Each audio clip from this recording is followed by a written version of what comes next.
Some of these transparency measures will be in place for 25 years. Because of this deal, inspectors will also be able to access any suspicious location. Put simply, the organization responsible for the inspections, the IAEA, will have access where necessary, when necessary. That arrangement is permanent. And the IAEA has also reached an agreement with Iran to get access that it needs to complete its investigation into the possible military dimensions of Iran's past nuclear research.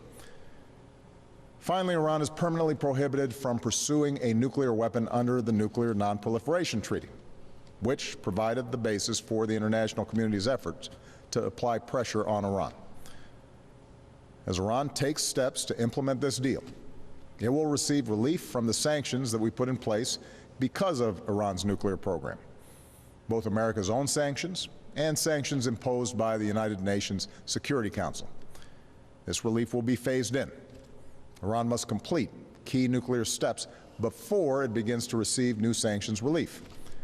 And over the course of the next decade, Iran must abide by the deal before additional sanctions are lifted, including 5 years for restrictions related to arms and 8 years for restrictions related to ballistic missiles. All of this will be memorialized and endorsed in a new United Nations Security Council resolution. And if Iran violates the deal, all these sanctions will snap back into place. So there's a very clear incentive for Iran to follow through, and there are very real consequences for a violation. That's the deal. It has the full backing of the international community.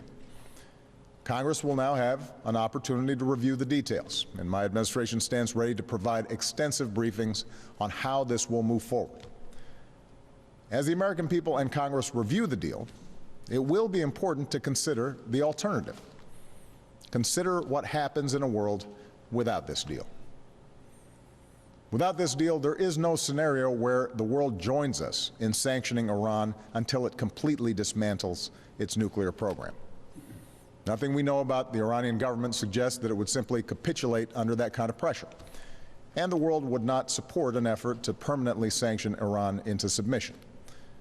We put sanctions in place to get a diplomatic resolution, and that is what we have done. Without this deal, there would be no agreed-upon limitations for the Iranian nuclear program. Iran could produce, operate, and test more and more centrifuges. Iran could fuel a reactor capable of producing plutonium for a bomb, and we would not have any of the inspections that allow us to detect a covert nuclear weapons program. In other words, no deal means no lasting constraints on Iran's nuclear program. Such a scenario would make it more likely that other countries in the region would feel compelled to pursue their own nuclear programs, threatening a nuclear arms race in the most volatile region of the world. It would also present the United States with fewer and less effective options to prevent Iran from obtaining a nuclear weapon. I've been President and Commander-in-Chief for over 6 years now. Time and again, I have faced decisions about whether or not to use military force. It's the gravest decision that any president has to make. Many times, in multiple countries, I have decided to use force, and I will never hesitate to do so when it is in our national security interest. I strongly believe that our national security interest now depends upon preventing Iran from obtaining a nuclear weapon, which means that without a diplomatic resolution, either I or a future U.S. president would face a decision about whether or not to allow Iran to obtain a nuclear weapon or whether to use our military to stop it. Put simply, no deal means a greater chance of more war in the Middle East. Moreover, we give nothing up by testing whether or not this problem can be solved peacefully. If, in a worst-case scenario, Iran violates the deal, the same options that are available to me today will be available to any U.S. president in the future. And I have no doubt that 10 or 15 years from now, the person who holds this office will be in a far stronger position, with Iran further away from a weapon, and with the inspections and transparency that allow us to monitor the Iranian program. For this reason, I believe it would be irresponsible to walk away from this deal. But on such a tough issue, it is important that the American people and their representatives in Congress get a full opportunity to review the deal. After all, the details matter, and we've had some of the finest nuclear scientists in the world working through those details. And we're dealing with a country, Iran, that has been a sworn adversary of the United States for over 35 years.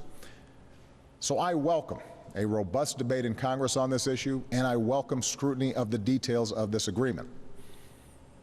But I will remind Congress that you don't make deals like this with your friends. We negotiated arms control agreements with the Soviet Union when that nation was committed to our destruction, and those agreements ultimately made us safer. I am confident that this deal will meet the national security interests of the United States and our allies.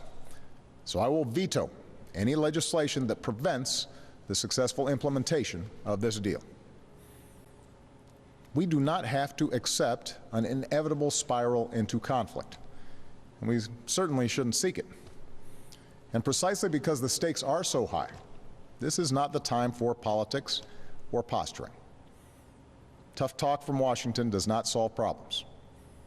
Hard-nosed diplomacy, leadership that has united the world's major powers, offers a more effective way to verify that Iran is not pursuing a nuclear weapon. Now, that doesn't mean that this deal will resolve all of our differences with Iran. We share the concerns expressed by many of our friends in the Middle East, including Israel and the Gulf states, about Iran's support for terrorism and its use of proxies to destabilize the region. But that is precisely why we are taking this step. Because an Iran armed with a nuclear weapon would be far more destabilizing and far more dangerous to our friends and to the world. Meanwhile, we will maintain our own sanctions related to Iran's support for terrorism, its ballistic missile program, and its human rights violations. We will continue our unprecedented efforts to strengthen Israel's security, efforts that go beyond what any American administration has done before. And we will continue the work we began at Camp David to elevate our partnership with the Gulf states to strengthen their capabilities to counter threats from Iran or terrorist groups like ISIL. However, I believe that we must continue to test whether or not this region, which has known so much suffering, so much bloodshed, can move in a different direction. Time and again, I have made clear to the Iranian people that we will always be open to engagement on the basis of mutual interests and mutual respect. Our differences are real, and the difficult history between our nations cannot be ignored. But it is possible to change. The path of violence and rigid ideology, a foreign policy based on threats to attack your neighbors or eradicate Israel, that's a dead end. A different path, one of tolerance and peaceful resolution of conflict, leads to more integration into the global economy, more engagement with the international community, and the ability of the Iranian people to prosper and thrive. This deal offers an opportunity to move in a new direction. We should seize it. We have come a long way to reach this point. Decades of an Iranian nuclear program, many years of sanctions, and many months of intense negotiation. Today, I want to thank the members of Congress from both parties who helped us put in place the sanctions that have proven so effective, as well as the other countries who joined us in that effort.